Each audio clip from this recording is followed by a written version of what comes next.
La France n'est pas une puissance. La France, c'est-à-dire la France, c'est quoi? C'est le mensonge, le désordre, l'anarchie, le vol, le pillage. Ça, c'est leur culture, c'est leur formation. Ce sont les paroles de M. Mamadou Doudé Daniel, un patriote tchadien qui sait très bien de quoi il parle pour avoir servi dans la gendarmerie de son pays et mené une lutte politico-militaire pendant plus de 30 ans. Mais le plus intéressant, c'est ce qui vient après. La France, qu'est-ce que la France a apporté en Afrique? Je veux une seule personne ici dans toute l'Afrique francophone qui lève le doigt pour me dire que voilà le positif que la France a amené. La France n'a rien amené de positif en Afrique. Elle n'a amené que de négatif.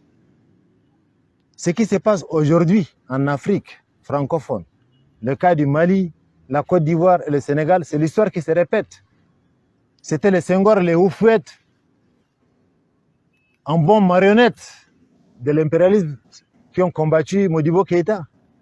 Et Modibo Keïta, à l'époque, était le seul à créer son argent qui a quitté le franc CFA à l'époque. Goïta est en train de suivre les pas de Modibo Keïta. Et aujourd'hui, c'est Macky Sall et Ouattara qui combattent Goïta. C'est la même chose. La France, elle fait quoi? Ceux-là, si la France ne les touche pas, c'est parce qu'ils corrompent la France. La Côte d'Ivoire et le Sénégal. Mais nous parlons du Tchad. Non, pas du Tchad seulement. Je te parle, quand on parle de la France, il faut parler de tout. Je parle, la France, qu'est-ce qu'elle a, et quel pays francophone comme ça que tu as vu émerger? Le seul qui s'est débrouillé à s'émerger, c'est le Rwanda. Et là aussi, il a fallu qu'il quitte la langue française. Mais aujourd'hui, la Côte d'Ivoire est bien avancée. La Côte d'Ivoire n'est pas avancée. Si on voit la capacité de la Côte d'Ivoire, elle n'est pas avancée. Elle est avancée en quoi? Quand tu as la capacité de voyager en avion et que tu voyages en charrette, tu veux dire que tu as avancé? Ils ne sont pas avancés. Si on a chassé les baboules, c'est à cause de la transformation du cacao. Et on a amené quelqu'un qui est d'accord qu'on ne transforme pas, qu'on ramasse tout ça, on amène à Macron. La France n'a réussi nulle part, ni en développement, ni en quoi que ce soit. Je vous donne un exemple. Mais la langue, c'est un plus. La langue est un plus, je ne crois pas. Parce que la majorité de ceux qui ont été formés en français en France ne nous ont servi à rien. Quand tu parles ici en Afrique, quand on te parle des militaires, on te dit de Saint-Cyr. Cite-moi un seul Saint-Syrien militaire qui a pris le pouvoir ici en Afrique et qui a développé son pays. Il n'y en a pas. Tous sont des moches. La France ne nous fabrique que des cancres. Elle ne nous envoie que des incompétents. Dis-moi un seul ressortissant des universités, des grandes universités françaises qui a dirigé l'Afrique et qui l'a amené là où on veut. Il n'y en a pas. Et les militaires, à chaque fois quand on parle, les Français se vantent, ça c'est un Saint-Syrien, un Saint-Syrien. Ils ont fait quoi? Sankara a étudié à Madagascar ici, étudié à Yaoundé ici. Il a dirigé le pays pendant 4 ans. Est-ce que quand Sankara a laissé comme souvenir, ça va rester 4000 ans? Parce que jusqu'ici, le Burkina marche au rythme des idées de Sankara. Et là, il a eu la chance qu'il n'a pas été au Saint-Cyr. S'il était au Saint-Cyr, il ne pouvait pas faire ça. Donc il deviendra cancre. Oui, oui. La France, il faut voir partout où la France intervient et où son armée intervient. La lutte contre le terrorisme. Dans toute la lutte contre le terrorisme au Sahel et dans la sous-région, là où on a réussi, c'est le Tchad qui a réussi contre le Boko Haram. Et là, heureusement, c'est à l'absence de la France. C'est sans la France. Oui. C'est sans la France. Pour une fois, quand les Africains sont battus sans la France, ils ont gagné. Les Tchadiens, ils ont battu le Boko Haram. Mais le Boko Haram est toujours présent. Non, le Boko Haram, ce n'est rien. C'est un problème de volonté. Le Boko Haram ne peut rien faire. Moi, quand j'étais même en opposition. Mais c'est peut-être que la menace n'est pas grande, que la France n'est pas présente aux côtés de non, ça c'est à l'époque, cette fois-ci, je tire chapeau au maréchal. Parce qu'il a refusé, il leur a dit qu'il n'avait pas besoin de la troupe à terre parce que la troupe tchadienne suffit. Et là, il a réussi. Paix à son âme, il a réussi. Il faut lui reconnaître certaines qualités, ce monsieur. Et là, il a réussi. Donc, qu'est-ce qu'il faut faire pour la France? Il faut la dégager, point. Même si aujourd'hui on veut ou on ne veut pas, elle va partir. Parce que ce que les gens ignorent, c'est un vent. En 1990, quand le MPS est arrivé, tout le monde est en train de se vanter, oh, le MPS s'est battu, non. C'était un vent de la démocratie qui a soufflé dans le monde entier. Ce n'est pas le MPS qui a cassé le mur de Berlin. Ce n'est pas le MPS qui a chassé Siad Barre, qui était un dictateur impeccable en Somalie. Aujourd'hui aussi, c'est la même chose. Ce vent est arrivé par notre volonté contre notre volonté, ça va arriver parce que c'est la volonté de tous les peuples d'Afrique. Ils ne veulent plus de cette France. Puisqu'elle est inutile. Elle est inutile, elle ne nous sert à rien. Elle est prédatrice tout simplement. Oui.